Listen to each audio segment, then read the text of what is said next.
ستړي مشئ ګرانو ملګرو، هیله لرم چې تاسو به ټول روغ او جوړ یاست. په نننۍ ویډیو کې زه تاسو ته د پښتو د غږونو مهم درې ډولونه درپېژنم چې یو یې خپلواک غږ دی، بل یې بېواک غږ دی او دریم یې غبرګ غږ دی. Hello dear friends, I hope you're doing fine so far. In this video, I'm going to show you three types of important sounds in Pashto, namely خپلواک غږ, which means vowel, بېواک غږ, which means consonant, and غبرګ غږ, which means diphthong.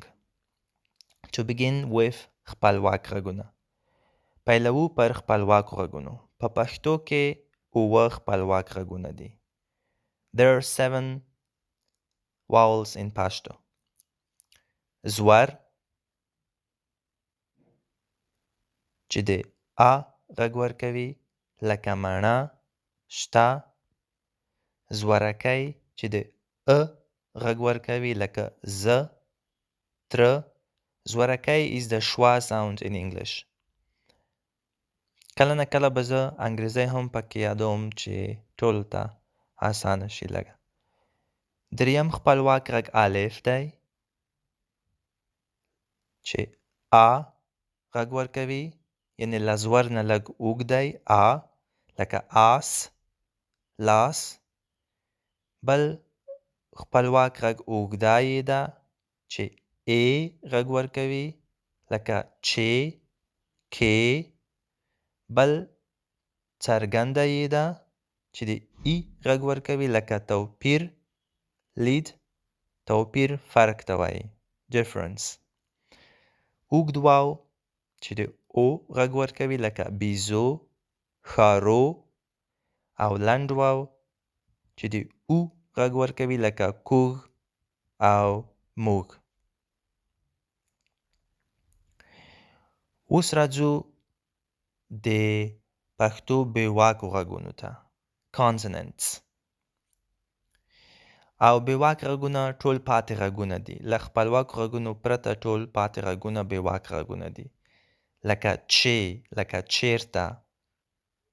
جیم لکه جوړ. خې لکه خور. څې لکه څوک. ځې لکه ځان یا ځای. غین لکه غور. دوه سترګې هې لکه هیله. ګاف لکه ګور. ډال لکه ډوډۍ. دال لکه دلته. کاف لکه کامران.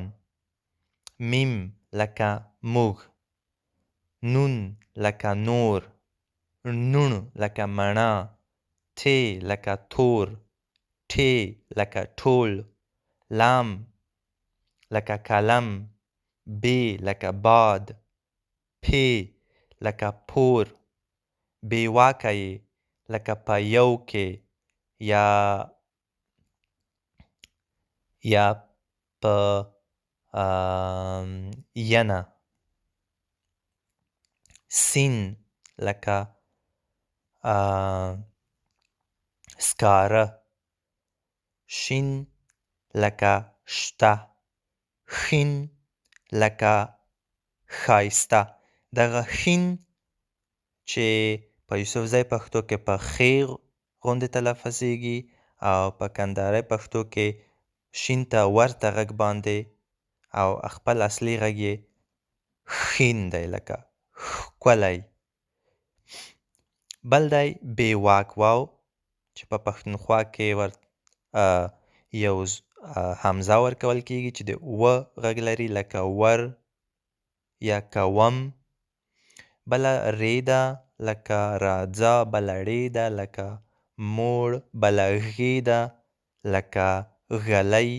دغه غې چې ده دا په یوسفزۍ پښتو کې په ګاف تلفظیږي او په کندهارۍ پښتو کې ژې ته ورته غږ. او دا پورته چې 3 ټکي لري دا نورماله عادي ژې ده لکه ژړا.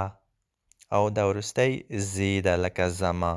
او دا پاتې نور دا د عربۍ توري دي دا هو هسې هم اکثر خلک پیژني نو بېلګو ته به یې کومه اړتیا نه وي.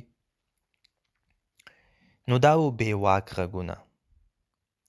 بېواک غږ یعنې څه ته وایي چې د دوی د ادا پر وخت د هوا جریان په خوله کې خنډېږي. په خپلواک غږ کې د هوا جریان له کوم خنډ سره نه مخامخېږي. نو دا د خپلواک او بېواک غږ توپیر و. اوس راځو غبرګو غږونو ته diphtongs. په پښتو کې دغه 9 غبرګ غږونه دي. غبرګ غږ هغه غږ ته ویل کېږي چې له 2 خپلواکو غږونو اکثر جوړ وي. غبرګ غږ is a sound which is made of 2 vowels. لومړی غبرګ غږ نرمه یې ده چې ټکی نه لري. نرمه یې د زور او ای څرګنده یې غږ جوړ دی. وبښئ دا څرګنده یې په ځای بیا رانه نرمه یې لیکل شوی، یعنې آی لکه سړی، دای. بله لکیواله یا همزواله یې ده چې له زورکي او څرګنده یې جوړه شوې ده، لکه جینۍ، راشئ، یعنې د ای غږ ورکوي، ای. بل دی آی یعنې الف او نرمه یې لکه ځای، چای. بل دی او چې د الف او واو څخه جوړ دی لکه پړاو، کړاو. بل اوی دی چې له اوږد و او نرمه یې څخه جوړ دی لکه زوی، لوی. لنډ واو او نرمه یې بیا اوی غږ ورکوي لکه خوی، بوی. همدارنګه اوږده یې او بېواک واو لکه ایو، لکه دیو، غریو. همدارنګه څرګنده یې او واو ایو لکه تریو. او وروستی غبرګ غږ زور او واو لکه او، لکه پلو، یو. نو دا و